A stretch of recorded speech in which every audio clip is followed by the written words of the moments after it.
Hi family, आयुषची तब्येत खूपच खराब होती म्हणून त्याला हॉस्पिटलला घेऊन आलो. कालच जाणार होतो हॉस्पिटलला, परंतु काल संडे होता त्याच्यामुळे सगळे हॉस्पिटल वगैरे बंद होते.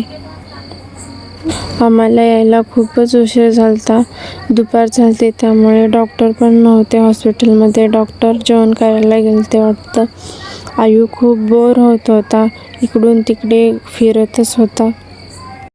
डॉक्टर आल्यानंतर चेकअप वगैरे करून मेडिसिन्स घेऊन बाहेर आलो. बाहेर आल्यानंतर थोडंफार काय तर खावं म्हणून पाणीपुरी खाल्लो. पाणीपुरी खाल्ल्यानंतर पाणीपुरी खाऊन अंशची खूप आठवण आली, कारण अंश घरीच होता. अंशला पण पाणीपुरी खूप आवडते. आलो तसं किराणा तर घेऊन जावं म्हणून किराण्याच्या दुकानात आलो, कारण की सगळं किराणा वगैरे संपला होता.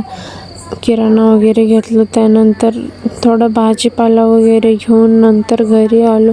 घरी यायला खूप उशीर झालता. अंश खूप नाराज होता, त्यामुळं तो आम्हाला बोलतच नव्हता. खायला आणल्यामुळं तो थोडा हॅपी झाला. व्हिडिओ आवडला असेल तर नक्की लाईक करा, शेअर करा. यूट्यूबची आयडी आहे नेहा बंजारा गर्ल. सबस्क्राईब करायला विसरू नका. Bye bye.